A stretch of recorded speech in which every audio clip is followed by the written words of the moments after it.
Mais um Sport Center pra gente. Boa noite, Marcela, Zupac, fãs de esporte. Acho que falando de jogo do Inter e São Paulo, Flamengo e Grêmio, 2 resultados esperados, né? Nada que fuja da normalidade. O Flamengo, mesmo com os desfalques, tem uma quantidade e uma qualidade maior que o Grêmio. O Grêmio vai sofrer com esse retorno, é normal. Continua nas outras competições, tem que fazer jogo atrasado da Copa do Brasil ainda. Vai ser uma Copa América complicada para todos, né? Óbvio que alguns times, como o Flamengo, por mais que tenham desfalques para seleções, eles têm um grupo mais qualificado. Saiu o Everton, entrou o Bruno Henrique, né? Então, aí dá para ver ter uma noção do grupo do Flamengo. O Inter e São Paulo, jogo muito equilibrado. O São Paulo consegue um empate, que a gente está comentando, não é ruim para ele, não é ruim para o Inter também pelas circunstâncias. Mas eu tô com receio, para não dizer medo, desse período de Copa América aí, que a gente vai ter muitos problemas, principalmente de lesão, e times com muitos desfalques, aí o nível cai, a qualidade do campeonato cai, e isso é uma pena. Vamos começar falando de Flamengo e Grêmio, Zupa. Eu queria que você fizesse uma análise de todas as trocas que o Tite foi obrigado a fazer. Então, o Léo Pereira na lateral, o que é que você achou? Inclusive, eu acho que ele sentiu muito, principalmente no começo da partida. Sofreu ali. Mas o Grêmio acabou errando nas finalizações, mas assustou. Inclusive, os torcedores sentiram. Começou melhor o jogo. E o Tite, inclusive, até discutiu logo no comecinho com um torcedor que estava ali, já cornetando ele no começo. Calma, cara, é o começo do jogo, mas foi o momento em que o Flamengo sofreu mais. E o Léo Ortiz de volante, né? Junto com o Igor Jesus, né? O que impactou muito na saída de bola do Flamengo. Então foi um jogo em que o Tite teve que remendar o Flamengo, mesmo com o elenco farto, né, como o Praz bem citou. Mas eu dizia que foi uma vitória muito importante, não só porque ela devolve o Flamengo à liderança, mas pela maneira que ela aconteceu. Porque o Grêmio não fez um jogo ruim no Maracanã. O Grêmio, como você falou, teve bons momentos no jogo, especialmente no primeiro tempo. O Grêmio teve mais posse de bola o jogo inteiro que o Flamengo, foi mais perigoso até o Luiz Araújo encontrar o golaço que encontrou para fazer 1-0. E o Tite foi muito inteligente na segunda troca, na lesão do Igor Jesus, porque essa troca mudou a cara do jogo, né? Porque um técnico de futebol define a sua estratégia pensando naquilo que ele acha que o jogo vai ser. Mas o jogo de futebol não respeita o que eu acho, o que você acha, o que o técnico acha. Ele se apresenta da maneira que ele se apresenta. E uma série de fatos acontecem e obriga todos os envolvidos, treinadores e jogadores, a entender o jogo e tomar as decisões de acordo com aquilo que a partida está se mostrando. E o que a partida estava mostrando? Um Grêmio melhor do que o Flamengo, um Grêmio com mais posse e atacando mais do que o Flamengo, em consequência disso, oferecendo mais espaço nas costas dos seus laterais, porque o Grêmio subia muito pela direita em cima do Léo Pereira e com o Reinaldo pela esquerda. Quando o Tite perde o Igor Jesus, e na transmissão do Premier, a equipe de reportagem até chegou a falar, olha, o Vitor Hugo está perto de entrar, está em aquecimento. Mas aí o Tite, acho que olha melhor, pensa melhor e fala, olha, se o Grêmio está ocupando mais espaço no campo de ataque, me atacando mais, subindo com os seus laterais e deixando mais espaço, ele tem que entender o que o jogo pede. O jogo pede transição, o jogo pede velocidade nas costas dos laterais. E aí ele põe o Luiz Araújo. E o Flamengo passa a ter esse espaço para correr. Luiz Araújo, né? E o primeiro gol do Flamengo sai nas costas do Reinaldo, com o avanço do Luiz Araújo. E o segundo gol do Flamengo sai também em transição, numa linda jogada do Lohan, do Pedro e do próprio Luiz Araújo. Então, o Tite e a sua comissão, na hora das trocas, acabaram entendendo o que o jogo pedia. É claro que é triste falar isso, porque ninguém torce para ninguém se machucar e o Igor virou o tornozelo, eu espero que não seja nada grave. Mas essa mudança, a troca do Igor Jesus pelo Luiz Araújo, taticamente colocou o Flamengo em condições de vencer o jogo. Então foi um jogo de alternativas bem interessantes, taticamente falando, e o Flamengo soube fazer a leitura e venceu com muito merecimento. Ô Praz, você acha que pode ser o caminho desse Flamengo, exatamente esse time que o Tite colocou em campo? E a gente ainda pode pensar se o Everton Cebolinha realmente se machucou, muscular, e aí passa mais um tempo fora, se o Igor Jesus se machucou, sei lá, um ligamento, tomara que não, mas vai que seja uma coisa mais grave e ele fique fora. Dá pra gente imaginar uma Copa América inteira com esse time que a gente viu? Com o Bruno Henrique como titular. Só o Gabigol que não, né? Tem o Alan para voltar, né? E o Ayrton Lucas, né? Os dois. Assim, É difícil falar, porque como o Zupa falou, cada jogo ele pede uma situação. Às vezes tu imagina uma coisa e dentro do jogo as coisas acontecem diferente, ou pela estratégia do time adversário, ou até mesmo por uma atuação técnica de algum jogador teu que está perdendo um duelo e está com uma situação fragilizada, tu tem que fazer alguma mexida. Mas assim, o Tite, nessa partida principalmente, tanto na preparação como durante a partida, ele não pôde, vamos dizer, fazer necessariamente o que ele queria. Ele tem que fazer de acordo com as situações. Por exemplo, o lateral esquerdo ele não tinha, né? Um está na seleção, o outro está machucado. Volante, teve que botar o Léo Ortiz de volante. Então essas são situações que, com certeza, se ele tivesse à disposição, ele não faria. Então ele fez por circunstâncias, ele foi obrigado a fazer, não por ideia dele. E durante o jogo, mais uma vez, né? Com a lesão dos dois jogadores, ele teve que fazer substituições que não estavam no script. E aí, concordo com o Zupa, as substituições acabaram principalmente a troca do menino que torceu o tornozelo, do Igor Jesus, acabou ajudando na formatação do time. Mas, Marcela, é muito difícil. Se a gente, Deus queira que não se confirmem as lesões, né, que sejam só situações leves, é muito difícil conseguir montar um time, ainda mais no Campeonato Brasileiro. Tem alguns campeonatos que tu tem um respiro, no Campeonato Brasileiro tu não tem respiro. Então, vai ser muito complicado. E a minha preocupação é com os times que não têm o poderio que o Flamengo tem, né?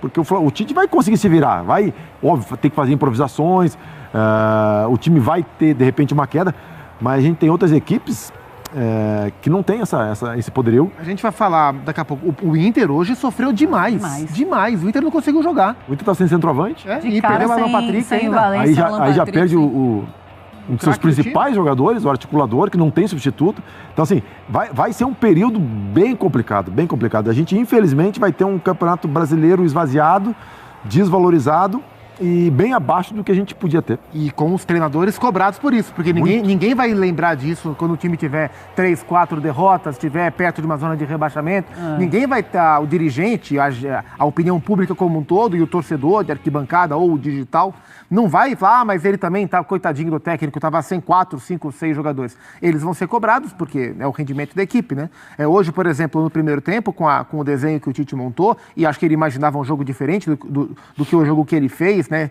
Não acho que o Tite imaginava um jogo de transição, acho que ele queria ter um jogo um pouco mais de domínio, mas ele teve dificuldade no primeiro tempo, antes das lesões, para o Flamengo sair com a bola. Então, com o Léo Ortiz e com o Igor Jesus como os volantes, parecia mais um futebol dos anos 90, sabe? Que eram 2 volantes marcadores para 2 meias criadores, né? E o Flamengo não conseguia sair com a bola. A partir da segunda troca em especial, quando ele bota o Luiz Araújo no lugar do Igor Jesus, ele puxa o Gerson para segundo volante e o Araújo como ponta. E aí o Gerson começa a qualificar mais. Então, sem o De La Cruz, sem o Alan e com a lesão do Igor Jesus, o Tite teve que voltar para aquele Gerson que a gente se acostumou a ver em outros tempos, um Gerson segundo volante. E o Flamengo começou a construir um pouco melhor, ter pontas para puxar a velocidade e encontrou o caminho para vencer o jogo. Mas, repito, o Grêmio não fez um mau jogo. Como você falou, o Grêmio terminou mal jogadas, o Grêmio sentiu muito a falta do Diego Costa, porque em vários momentos em que o Grêmio conseguiu atacar o Flamengo, muito bem pelos lados do campo, o Diego é um cara, além de um finalizador bom, é um cara muito inteligente para fazer o preparo de costas, é um dos melhores, assim, em atividade do futebol brasileiro, um dos melhores jogadores para jogar de costas para o gol, preparar, e ainda é o Diego Costa. E com a lesão dele e com o JP Galvão como centroavante, o Grêmio perdeu demais esse tipo de jogada, né? Então o Grêmio terminou mal jogadas e depois do gol do Flamengo, do gol do Luiz Araújo, o Grêmio ficou muito mais exposto e muito mais também ansioso, desesperado para buscar o empate e acabou rendendo menos. Mas no geral não foi ruim a atuação do Grêmio no Maracanã, não. Deixa eu mostrar então como foi o começo da partida, quando o Everton Cebolinha, ele até tenta continuar jogando, mas ele não consegue. Então a gente coloca aí as 2 lesões. A gente ainda não tem informação sobre gravidade da lesão do Everton Cebolinha e também do Igor Jesus. A gente só mostra então no detalhe, né, o que aconteceu. Ele bate a falta e machuca. E ele tenta, né, Zupa? Ele vai, cai, assim, você vê essa é uma ausência muito importante. Embora o Flamengo tenha a reposição, né, o Bruno Henrique para o Cebolinha, uma reposição pau a pau, né? Mas no Flamengo do Tite, os melhores momentos do Tite no Flamengo sempre tiveram o Cebolinha como, se não o protagonista, o segundo protagonista, né? Então, perdê-lo, não sei por quanto tempo, espero que não seja uma ausência, mas se for nesse período de Copa América, um cara com esse papel de importância dentro do time, é uma pancadinha, né, para o momento do Flamengo, né? Embora o Bruno Henrique seja um grande jogador, o Bruno não fez uma partida do mais alto nível. O Cebolinha é um cara muito importante. E é o músculo do chute, né? Não foi nem na corrida, foi no chute. Isso é sinal que esse músculo estava já desgastado, né? Não foi numa arrancada, né? É um acúmulo de desgaste que acabou estourando ali, pelo menos dando uma lesão naquele instante no reto femoral da perna direita do Everton. Ele já começou, inclusive, a fazer esse tratamento aí no músculo anterior da coxa direita. E ele assistiu ao jogo ali, do banco, né? Só que o Igor Jesus, a gente já pode mostrar o lance, inclusive, do Igor Jesus. Ele teve um entorse no tornozelo esquerdo e o Igor Jesus, ele não voltou, tá? Ele entrou, foi analisar a gravidade com os médicos, com o departamento médico. E aí ele não volta para o banco para assistir a partida. Então, a gente fica... Foi uma infelicidade, porque ele vai encurtar para impedir o chute do atleta do Grêmio. E aí, com o pé esquerdo, ele vai tentar dar o bloqueio na bola. E com o pé direito, que é o pé de apoio, ele vira. E aí torce mesmo o tornozelo, feio. Espero que não seja nada ligamentar, né? Tornozelo é uma região sempre muito delicada. Mas foi uma infelicidade muito grande. Ele foi tentar desarmar o adversário e com o pé de apoio ele acabou virando e sofrendo essa lesão. Pois é. E aí, lógico que o Departamento Médico do Flamengo vai atualizar como estão os dois jogadores, e assim que a gente tiver essa informação, a gente repassa para vocês, tá, Fãs de Esportes? Daqui a pouquinho a gente vai para o Maracanã, tem entrevista do Tite, do Renato, e a gente vai mostrar ao vivo para vocês. Ô Praz, quando você olha para esse time do Grêmio na partida de hoje do Flamengo, você estava falando, é um resultado completamente normal, tá jogando no Maracanã, o Flamengo é um time muito bom, melhor do que o Grêmio, um dos melhores do Brasil, tanto que é o líder do Campeonato Brasileiro, mas qual é o ponto positivo do Grêmio hoje? Então, Marcelo, assim, a gente está falando do Flamengo, da questão dos desfalques, do grupo, e aí o Zupa tocou no aspecto do Diego Costa, tem o Villasante. São dois jogadores que o Grêmio não tem grupo para suprir a carência de um Diego Costa e de um Villasante. Então, assim, fica muito complicado, né? O Renato, desde o ano passado, já eu falo isso, o Campeonato que o Grêmio fez ano passado, lutando pelo título até o final, eu considerava o Grêmio um intruso entre os primeiros colocados no ano passado. Com certeza. Então, assim, o Renato, ele tem toda esse folclore em torno dele, né? Que ele fez questão de cultivar também, né? Do bom vivant. Mas, cara, alguma coisa tem, porque o trabalho que ele consegue fazer todo ano, óbvio, ele é um cara que ele tem uma linha de trabalho, ele traz o Diego Costa quando muita gente não queria. Ele vai e busca o Edenilson quando muita gente não queria. Ele traz, na época, o Diego Souza quando muita gente não queria. Agora trouxe o Rodrigo Caio, né? Estava um tempo sem. Então, assim, o Renato, ele tem esse poder sobre o grupo muito grande. E o que pode ajudar o Grêmio nesse momento é justamente isso, porque em termos de qualidade de grupo, o Grêmio não tem condições de competir com esses times da ponta, né? Em questão de investimento, em questão de jogadores, e ainda mais, como eu falei, com aqueles jogos que o Grêmio tem em atraso. Então, assim, é um momento que o Grêmio vai passar muito, muito difícil. E aí a minha esperança é justamente essa capacidade de gestão que o Renato tem. Que ele consiga gerir o grupo dele, mas ele vai ter que tirar a coisa da cartola, sabe? Porque com Copa do Brasil, com Brasileiro e depois voltando a Libertadores, é muito complicado. Hoje estava sem o Villasante, que está na Copa América, sem o Diego Costa machucado, o Soteldo na seleção venezuelana, o Gustavo Nunes, que é um menino ponta que poderia perfeitamente jogar no lugar do Soteldo, um menino muito habilidoso, também acho que está suspenso, também não jogou, então são vários problemas. Ele optou por um time mais encorpado, né? As prévias do jogo davam que o Nathan Fernandes seria o ponta pela esquerda, e ele optou pelo Galdino, né? Jogando pela esquerda, um time um pouco mais encorpado, com o Pavão jogando pela direita, jogadores mais experientes, mas na definição da jogada não funcionou tão bem. O meio-campo até que conseguiu se comportar bem, né? O PP de novo fez um bom jogo, o Cristaldo pisou menos a área do que ele está acostumado, mas no primeiro tempo tentou articular. Foi um primeiro tempo em especial, onde o Grêmio... bem também, o Pavão bem também, né? Sim, até ele tirou o Pavão antes de tirar o Galdino, que ele fosse fazer o inverso. Ele tirou o Pavão antes. O Pavão vinha de recuperação também, né? Talvez não tivesse na melhor forma, e jogou o Galdino para a direita e entrou com o Natan pela esquerda logo no segundo tempo. Mas no primeiro tempo em especial, foi um Grêmio que no setor de meio campo foi muito competitivo, ganhou vários duelos no meio campo e jogou muito e abriu muito o jogo pelos lados para explorar a fragilidade do Léo Pereira, especialmente em velocidade, né? Com o Pavão fazendo ultrapassagem, com o João Pedro, que é um jogador que cresce nas mãos do Renato, que o Praz acompanhou o surgimento dele no Palmeiras lá em 2014. O João Pedro também em ultrapassagem, e na esquerda com o Reinaldo tentando forçar o jogo em cima do Wesley, que não é um grande marcador, né? O Wesley, lateral do Flamengo no jogo de hoje, ele é um cara que apoia melhor do que marca, mas o Flamengo teve poucos momentos em que ele ocupou o campo de ataque com muita gente para apoiar e usando o Wesley, né? Então o Flamengo acabou sofrendo um pouco e o Grêmio conseguiu, através dessa competitividade no meio e dessa força pelos lados para agredir, incomodar o Flamengo até 1-0. Depois do 1-0, o jogo deu uma mudada, o Grêmio continuou tentando, mas o Flamengo teve mais domínio do que estava acontecendo e foi construindo o cenário até consolidar a vitória. Pois é, mas é claro que é um sinal ficar alerta, né? Porque são 3 jogos já sem vitória do Grêmio no Campeonato Brasileiro, 3 derrotas, inclusive teve aí a Libertadores no meio, então foi um Campeonato Brasileiro, jogo com Bahia. Eu acho que o Renato poupa os jogadores e aí acaba perdendo também. Ou seja, é sinal, é alerta ligado, porque tem 6 pontos, é o 13º colocado, mas tem 6 pontos, que é o mesmo número do primeiro time fora da zona de rebaixamento. O Fluminense tem 5, eu acho, né? Então tá bem... Não, o Fluminense tem 6 pontos, e aí o Criciúma, que tem 5 pontos agora. Ainda vou atualizar para a gente ver exatamente como vai ficar a tabela. Olha, eu tenho uma tela para mostrar para vocês. Daqui a pouquinho a gente vai mostrar o Neymar lá no Maracanã, tá, fãs de esportes? Mas eu tenho essa tela para mostrar o Tite desde a estreia pelo Flamengo. Em 43 jogos, ele tem 28 vitórias, 8 empates e 7 derrotas. O aproveitamento do Tite é de 71,3%, com 75 gols marcados e 23 sofridos. E a 6ª vitória seguida do Tite à frente desse Flamengo. A gente ficava assim, ó, depois de 3 vitórias, agora vai. E depois de 4 vitórias, agora vai. Aí 5 vitórias, olha, agora vai. Bom, agora foi, né? Teve um começo complicado na Libertadores, né? O campeonato estadual, o Flamengo nadou de braçada, né? Com o time titular, não tomou conhecimento de ninguém.